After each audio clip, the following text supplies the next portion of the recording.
और आपको बताएंगे देश और दुनिया से जुड़ी हुई तमाम बड़ी खबरें सुपरफास्ट अंदाज के जरिए। राजस्थान के बेड़ेश्वर धाम से बीजेपी ने शुरू की दूसरी परिवर्तन यात्रा। गृह मंत्री अमित शाह ने यात्रा को दिखाई हरी झंडी, बेड़ेश्वर धाम में दर्शन किए। राजस्थान के डूंगरपुर में अमित शाह ने चुनावी हुंकार भरी, गहलोत सरकार पर निशाना साधा, कहा राजस्थान में परिवर्तन की लहर है। डूंगरपुर में बोले अमित शाह, राजस्थान हमेशा से देशभक्तों की भूमि, आदिवासी भाइयों ने महाराणा प्रताप के साथ युद्ध लड़ा।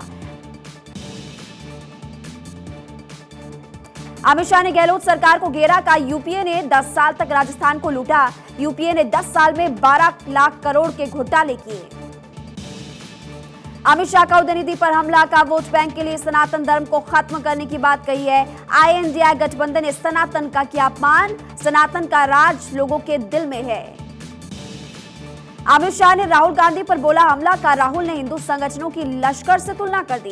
लाल डायरी में कांग्रेस सरकार के घोटालों का है जिक्र।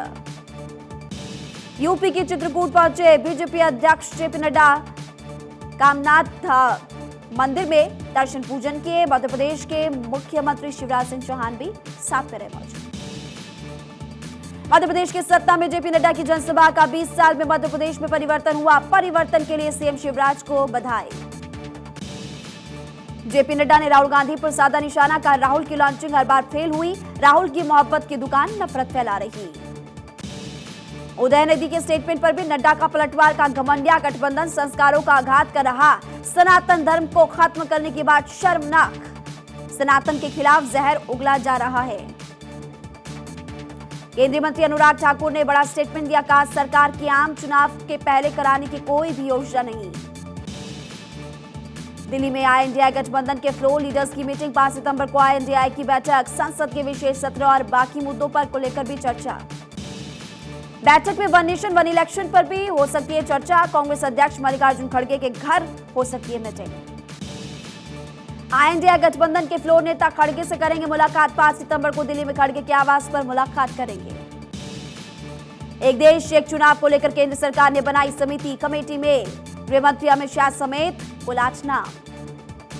विधि विभाग के सचिव नितिन चंद्र होंगे समिति के सचिव, अर्जुन मेघवाल समिति में विशेष आमंत्रित सदस्य, कमेटी में गुलाम नबी आजाद का भी नाम। वन नेशन वन इलेक्शन की कमेटी में मल्लिकार्जुन खड़गे का नाम नहीं, नाराज अधीर रंजन ने नाम लिया वापस, अमित शाह को चिट्ठी लिखी। अधीर रंजन चौधरी ने सरकार पर बोला हमला, का खड़गे को समिति में शामिल ना करना संसदीय लोकतंत्र का अपमान। एक देश एक चुनाव पर सम्राट की नीतीश को ललकार, हिम्मत है तो बिहार में चुनाव की करे घोषणा, PM मोदी के पास जनता की ताकत है, नीतीश केवल सरकार बचाने की करते हैं बात। 6 राज्यों की 7 विधानसभा सीटों पर उपचुनाव, 5 सितंबर को विधानसभा सीट्स पर वोटिंग, उपचुनाव के लिए प्रचार का आखिरी दिन। संसद के विशेष सत्र में नहीं होगा प्रश्नकाल, लोकसभा राज्यसभा सचिवालय ने जानकारी दी, 18 सितंबर 2023 को शुरू होगा 17वीं लोकसभा का 13वां संसद सत्र। तमिलनाडु के CM स्टालिन के बेटे उदयनिधि ने सनातन धर्म की तुलना डेंगू और कोरोना से कर दी, जिसका महज विरोध नहीं किया जा सकता बल्कि इसे खत्म किया जाना चाहिए, ये बात कहते हुए वो नजर आए। उदयनिधि की विवादित टिप्पणी पर शिकायत, सुप्रीम कोर्ट ने वकील ने दरअसल शिकायत पुलिस से की है, वकील विनीत जिंदल ने पुलिस से शिकायत की। उदयनिधि स्टालिन के स्टेटमेंट पर सियासत, अमित मालवीय ने उठाया सवाल, का उदयनिधि ने सनातन को खत्म करने की बात कही। DMK विपक्षी गठबंधन की प्रमुख सदस्य, क्या मुंबई की बैठक में इस पर सहमति बनी थी। उदयनिधि के स्टेटमेंट पर बरसे केंद्रीय मंत्री धर्मेंद्र प्रधान, का तमिलनाडु में कुछ लोगों की असलियत सामने आने लगी है, सनातन शाश्वत है, इन टिप्पणियों के कुछ नहीं होने वाला। उदयनिधि पर केंद्रीय मंत्री गिरिराज सिंह ने भी तंज कसा, बोले INDI गठबंधन का यही चरित्र, लालू नीतीश ने जो कहा वही उदयनिधि ने भी कहा। प्रमोद कृष्णम का उदयनिधि पर पलटवार, का सनातन न मिटा है और न मिटेगा। उदयनिधि स्टालिन के स्टेटमेंट पर अब शहजाद पूनावाला ने भी किया पलटवार, उद्धव ठाकरे से पूछा सवाल, क्या उद्धव ठाकरे को यह बयान स्वीकार है। शाहनवाज हुसैन ने INDI गठबंधन पर बोला हमला, उदयनिधि स्टालिन के स्टेटमेंट पर कहा विपक्ष उदयनिधि स्टालिन के स्टेटमेंट से सहमत, इसका जवाब INDI गठबंधन को देना चाहिए। INDI गठबंधन को लेकर राहुल गांधी का ट्वीट, लिखा INDI यानी भारत राज्यों का एक समूह, एक देश एक चुनाव का विचार, संघ और राज्य पर हमला।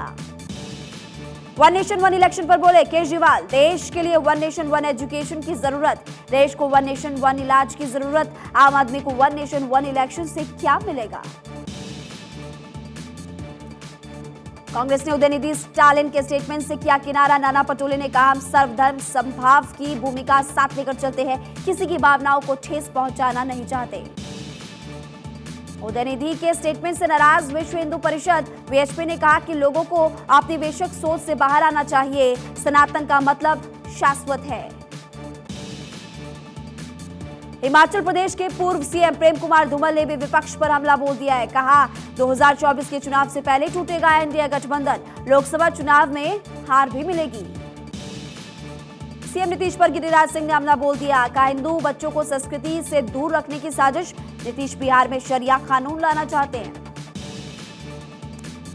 पुणे में आरएसएस की कोऑर्डिनेशन कमेटी की बैठक 14 से 17 सितंबर तक होगी मीटिंग, बीजेपी समेत संघ के अनुयायी संगठन के प्रमुख भी रहेंगे मौजूद। यूपी के पूर्व डिप्टी सीएम दिनेश शर्मा को बड़ी जिम्मेदारी, बीजेपी ने राज्यसभा उम्मीदवार घोषित किया।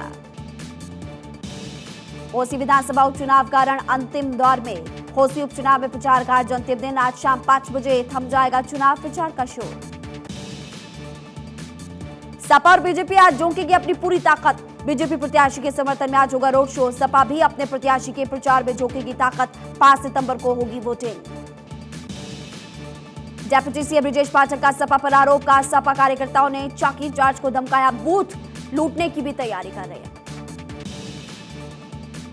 ब्रजेश पाठक ने समाजवादी पार्टी पर हमला बोला, का सपा के डीएनए में अराजकता, सपा किसी भी समय हिंसा करा सकती है, चुनाव को प्रभावित कर सकती है समाजवादी पार्टी। अखिलेश यादव की घोसी की जनता से अपील, उपचुनाव से पहले घोसी की जनता से अपील की कि सपा प्रत्याशी सुधाकर सिंह को ज्यादा से ज्यादा करें वोट। अखिलेश यादव ने बीजेपी पर साधा निशाना, का घोसी की जनता बीजेपी को सिखाएगी सबक, जनता उसे ही चुनेगी जो उनके काम आता है। ब्रजेश पाठक पर शिवपाल यादव का पलटवार, का डिप्टी सीएम के खिलाफ चुनाव आयोग में करेंगे शिकायत, घोसी उपचुनाव में बीजेपी की हार सुनिश्चित है। शिवपाल का ओपी राजभर पर पलटवार, का राजभर को अपनी चिंता करनी चाहिए, हम तो शुरू से समाजवादी थे, हैं और रहेंगे। मध्य प्रदेश विधानसभा चुनाव को लेकर एक्शन में कांग्रेस पार्टी, 15 सितंबर तक कांग्रेस जारी कर सकती है प्रत्याशियों की लिस्ट, सील बंद लिफाफे में प्रत्याशियों का नाम। असम सरकार बहुविवाह पर रोक लगाने के लिए विधानसभा में पेश करेगी विधेयक, सीएम हेमंता ने दी जानकारी। बागेश्वर विधानसभा उपचुनाव का रण अंतिम दौर में, बीजेपी और कांग्रेस ने झोंकी अपनी पूरी ताकत, बागेश्वर में बीजेपी और कांग्रेस के बीच है कड़ी टक्कर। बागेश्वर में सीएम धामी के रोड शो में उमड़ा जनसैलाब, प्रत्याशी के समर्थन में रोड शो कर वोट की अपील, का युवाओं के लिए सरकार काम कर रही है। बीएसपी अध्यक्ष मायावती ने मीटिंग की, झारखंड के कार्यकर्ताओं के साथ बैठक भी की और संगठन की मजबूती जनाधार बढ़ाने के लिए निर्देश, का गठबंधन के भरोसे न रहे, अपने पैरों पर खुद खड़े हों।